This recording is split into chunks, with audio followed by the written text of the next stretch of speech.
Hello, fight fans. I'm that boxing writer, Jeremy Herges, here with Giovanni Mioletti. Giovanni, thank you so much for joining me today.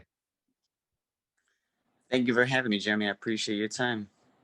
So we'll kind of talk about the present, what's going on with you now, and what you've been up to. But I want to go into your past a little bit. Just the simple stuff, right? You look at someone's boxrec.com page and you see what's going on there. I see that you're originally from Tacoma, but you're a Chicago guy like me. Well, I was actually I've been fighting in Tacoma a lot. I was born in Seattle, Washington, but for the first 10 years of my life, I had always bounced around from Seattle and Mexico. And but I'm a Chicago boy now. I've been in Chicago for the last 12, 13 years. So yeah, no, this is definitely my city now. So I'm proud to represent Chicago. When did your family was it your family that came out here and you kind of set down roots in Chicago, and when did that occur? Absolutely. That happened around 2007, Mhm. 2008. So it was a little bit ago. Yeah, my family decided to move to Chicago to be closer with family. And yeah, we just stayed here. And now it's been my home. Now I've read a lot about you, kind of preparing for the interview. Saw that you were inspired from, I believe it was Pacquiao Cotto. Absolutely. Uh, Absolutely. Yeah. Talk about that a little bit. Yeah. So the what really got me into boxing, I was at a party. I was at a friend's house, and they had a bunch of people over to watch the Manny Pacquiao fight versus Miguel Cotto in 2009. And man, I mean, what an awesome fight that was. And just to see someone like Pacquiao, I heard everyone talking about him and like all the weight classes that he conquered and how he moved up. And he was this little guy who was demolishing people and breaking records, and the way the admiration and respect that everyone had for Manny Pacquiao allured me to the sport so much. I was drawn to it like a magnet, and I knew that it was something that I wanted to command that same kind of respect. So. Yeah, I thought it was interesting. So you kind of get inspired from that moment, find your way to a boxing gym, get going with it. You end up winning the 2013 Golden Gloves, Chicago Golden Gloves. And I think it's really interesting. So kind of from your transition from Chicago Golden Gloves champion, you end up going to Mexico and fighting as an amateur down there as well. Yes, I've always been a good boxer, a good mover. Mhm. As amateur as the amateur boxing style happens to be, it's more like fencing, right? So you don't really sit down on your punches too much, just by the nature of the rules of amateur boxing. So I grew up fighting the best fighters in Chicago on the South Side. I would go into the toughest gyms, and I would call people out, not in a respectful way, but I would go anywhere and say, okay, let's see who's the best here, and I want to go a few rounds with you. So that made me a very good mover. But I wanted to go back to my roots to learn what it was to be a real puncher, to be a Mexican fajador, to have that brawling style, that true grit. So when I went back to Mexico, I became champion of Leon, which is the city where my father was born. And yeah, that's where my family's from. So I became the champion of Leon. I became the champion of Guanajuato, which is the state championship, the regional champion, and then in 2015, that was the year I won the bronze medal in the National Olympic Tournament. How long were you actively living in Mexico at that time? I was living there for about a year, Oh actually. wow. I had been living there for a year. So before I moved to Mexico, my journey as a boxer took me to LA, where I trained at the Wild Card Gym. I mean, obviously, boxing fans know the Wild Card Gym is one of the meccas of the West for boxing. Especially Manny Pacquiao, my greatest hero, trains there, and I got to talk to Freddie Roach and meet him and see him in the gym every day. Just being around that environment really showed me what the real professional boxing game was like, and I knew that I wasn't ready. I Mhm. knew I wasn't ready. So my journey took me to Mexico to solidify that final punching style, you know. And you were, I mean, you were very close to representing Mexico in the Olympics at that point. With that win, I mean, you were third in the country. Exactly. The guy's pretty good. The guy, I remember his name because if I ever see him in the pros, I will, it's on, baby. His name That is, is his name was Tiburon Sanchez, the Shark Sanchez. He had won nationals like 4 times and had gone to the Olympic Games before. and I know, and it was a close fight, but I'm pretty sure I won that fight. I hear you. And it's crazy with the amateurs. I know there's anytime it's that subjectivity and you've got some eyes looking at it, and even we see it within the professionals today, how many fights where the fans see it one way and the judges somehow come out with what they Absolutely. come out. Well, I have a double citizenship in Mexico, because if you have Mexican blood, you can get that. And I swear, man, if I was full Mexican, they would have definitely had me up there for sure. But I was the American guy. They can't pick the outsider over the insider. But it's I know. okay. I'm proud, man. It was a good run. The guy was tough. It was a great fight. It was actually part of the documentary that I was in called Guantes y Navajas.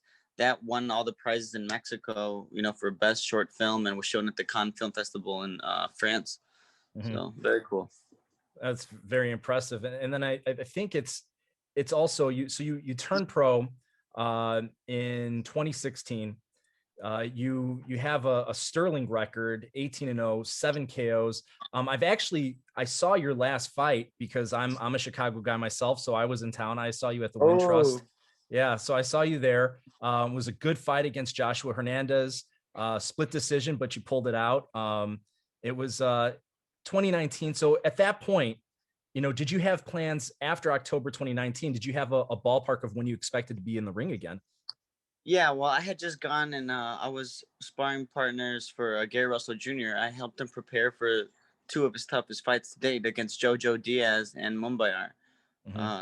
Tut, the Mongolian, I think is what they call him. So right after that fight, I went to go train with Gary Russell, and then right after that, I went to Alaska to train in the mountains, Rocky style, chopping wood, fighting bears, moose, all that shit. Climbing No, mountains. yeah, exactly. So I was expected to fight on Showtime in March, but then COVID happened, and there was a bunch of setbacks. But it all worked out beautifully. It made me restructure my entire career path. Made me unfortunately had to part ways with my former management team, but now I am a free agent, man. I'm a free agent. I just got my release from Banner Promotions. So at 18-0 with 7 knockouts, a free agent, it's a good thing. It's a good thing, because one of the first things that my mentors taught me was don't fight for nothing and don't sign for nothing. Unfortunately, my former management team, we kind of, just kind of did whatever they thought was best without my full kind of, I would say, consent, but yeah. So we had to take it into a different direction. But now, I'm fully confident. I have meetings set up with some of the big promoters, and I think we're gonna be able to work something very cool out.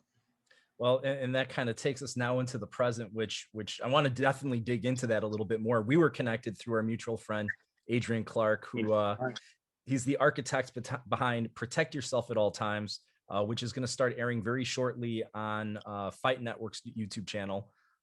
He's been doing great stuff with it. He's been trying to help fighters in similar situations that are dealing with, the business ends of things that aren't always in their best interest. And I remember reading the press release. Actually, I found it in my email. June comes along. Obviously, COVID in March. March 13th. That's when everything hit the lockdown. That changed everybody's plans. But I read this press release in June saying, "Hey, here's Gio signing with Banner Promotions. It looks like it's a bright new future with a big time promoter." What went wrong? You know what? Well, just the uncertainty of the sport, and what's been going on. And I had to let go my management team, because we had some disagreements here and there, and we just couldn't get over them.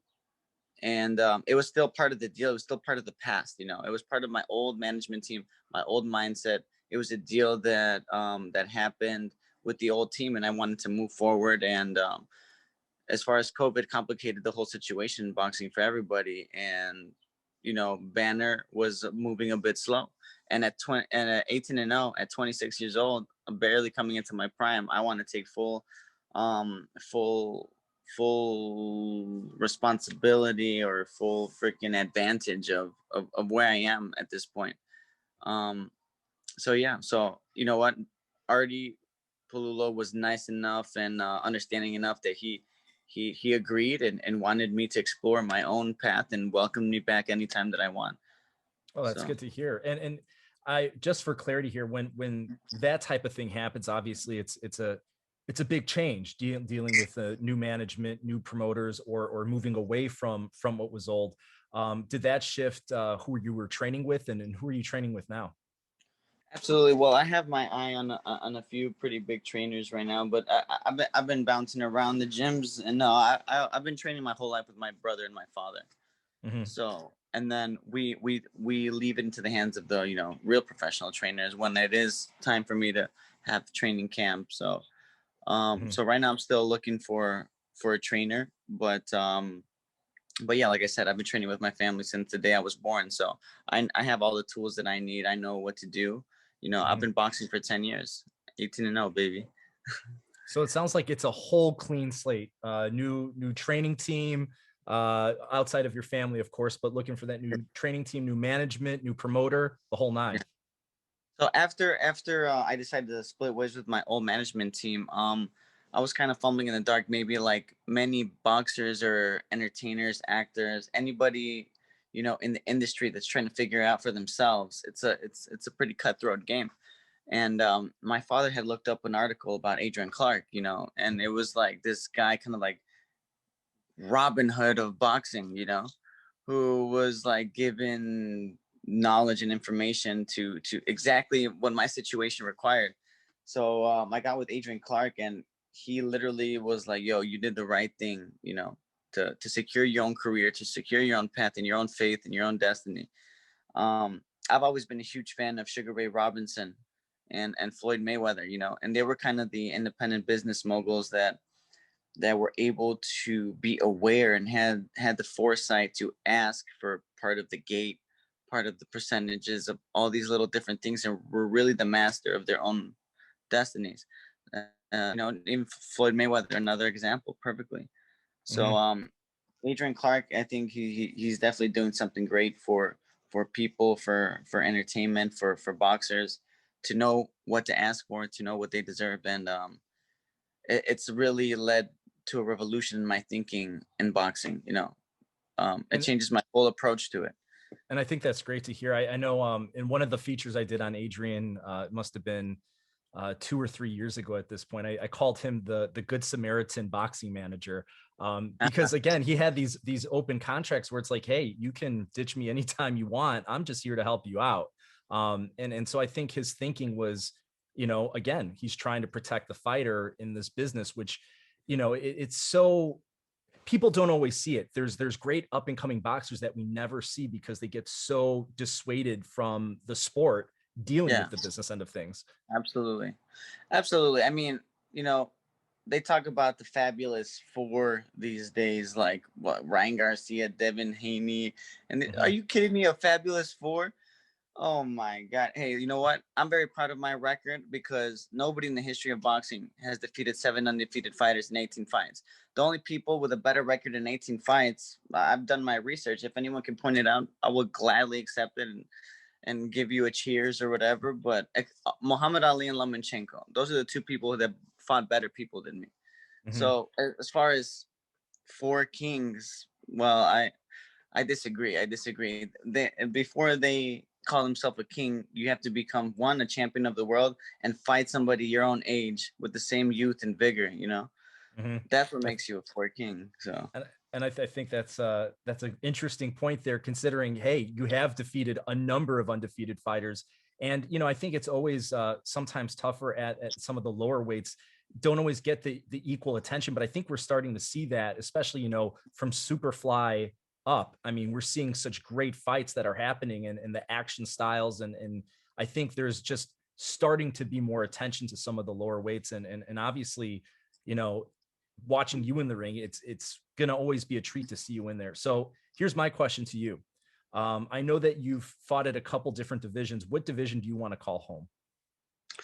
um Well, I've been inspired by some of the greats. I've been inspired by Roberto Duran and Manny Pacquiao are some of my greatest heroes. Mhm.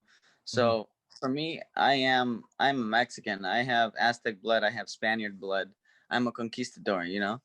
I want to conquer weight classes. So I would say no weight class will be my home. If I can win a title at 130 pounds, I will win that title and I will move up to the next weight class and fight for that title. If I win the lightweight championship of the world, then I'll move up and fight for the junior welterweight title and so on until someone comes along and beats me. But until then, I'm going to try to use my momentum to make history and conquer multiple weight classes. That sounds like an excellent plan. Gio, thank you so much for taking the time to talk. I hope that that team really formalizes itself soon because I know that you're itching to get back in the ring, and I'm itching to watch you back in the ring. Absolutely. Thank you so much for having me, Jeremy. Thank you.